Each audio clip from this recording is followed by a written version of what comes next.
আপনারা আজকে নিশ্চয়ই খুশি, আপনারা আনন্দিত। এই কারণে দীর্ঘ আমরা একটি অত্যাচার জুলুমের শিকারে চকরিয়ার পেকুয়ার মানুষ অতিষ্ঠ ছিলাম।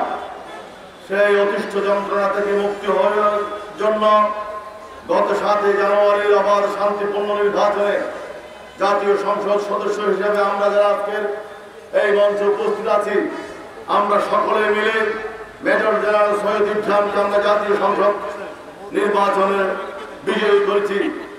এর 4 মাস পরে আবার চকরিয়া উপজেলা পরিষদের একটি নির্বাচন, এই নির্বাচনে আবার শান্তিপূর্ণভাবে সম্পন্ন হয়।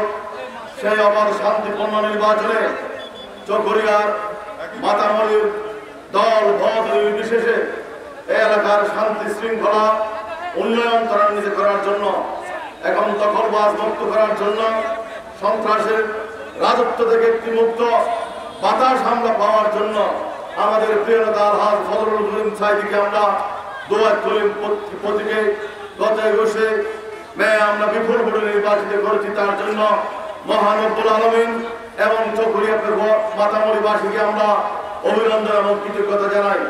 সাথে সাথে আজকের সংগঠিত অতিথির প্রতি আমার উদাত্ত আহ্বান থাকবে, আমরা আপনাকে যে লক্ষ্য উদ্দেশ্যে এই চকরিয়া উপজেলা পরিষদের 2য় মেয়াদে আমরা নির্বাচনে বিজয়ী করেছি, আপনি সেই ওয়াদা অক্ষরে অক্ষরে পালন করবেন। এই এলাকার প্রতিটি স্তরের মানুষকে আপনি বুকের মধ্যে ধারে রাখবেন। সন্ত্রাস, দখলবাজ, ছানাবাস, মাদক মুক্ত, গরুসর মুক্ত একটি চকরিয়া বিনির্মাণের জন্য আপনার ভূমিকা আমরা চাই। প্রিয় প্রধান অতিথি, আজকে এখানে উপস্থিত থাকবেন আমাদের মাননীয় সংসদ, উনি এখানে সমাবেশের কার্যস্থলে চলে এসেছেন। আমরা চকরিয়ার মাতামরি পেকুয়ার মানুষ অনেক উন্নয়ন বঞ্চিত, একটি কারণে এখানে উন্নয়নের যে জায়গায় সেই জায়গায় আমরা যেতে পারিনি। শুধু তার দখল রাজত্ব কায়েম করার জন্য উনি দিন রাত এখানে বসে থাকতেন।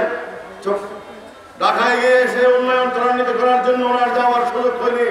রাজশাহী চকরিয়ার পেকুয়ার মাতামরির মানুষ, আপনি মাননীয় সংসদ এবং আমাদের উপজেলা চেয়ারম্যান এবং আমাদের পৌরসভার মেয়র, আমরা যারা ইউনিয়ন পরিষদের চেয়ারম্যান আছি, আমরা মানুষকে কথা দিয়েছি এই চকরিয়ার পেকুয়ার মাতামরির অবহেলিত উন্নয়ন ত্বরান্বিত করার জন্য বাংলাদেশের সফল প্রধানমন্ত্রী বঙ্গবন্ধু কন্যা, বিশ্বের শান্তির অগ্রদূত জননেত্রী শেখ হাসিনার হাতকে শক্তিশালী করব। পাশাপাশি এই এলাকার উন্নয়ন ত্বরান্বিত করার জন্য আপনাদের জীবনের সমস্ত ঝুঁকি নিয়ে এই এলাকার আমরা উন্নয়ন চাই। আমরা মাতামরিবাসী, আমাদের দীর্ঘদিনের সমস্যা মাতামরি একটি উপজেলা বাস্তবায়ন, মাতামরির 3 লক্ষ মানুষের প্রাণের দাবি। মাননীয় সংসদ, আপনি প্রথম পার্লামেন্ট অধিবেশনে সেই সংসদে উত্থাপন করেছেন, তার জন্য আমরা মাতামরিবাসী আপনার প্রতি কৃতজ্ঞ। আগামী বর্ষার মৌসুমের আগে মাতামরিতে অনেক বন্যায় কবলিত এলাকা প্লাবিত হয়। মাতামরির সাথে নিয়ে সেই বন্যার কবলিত এলাকাগুলি আপনি উপজেলা চেয়ারম্যান এবং বিভিন্ন ইউনিয়ন পরিষদের চেয়ারম্যানকে সাথে নিয়ে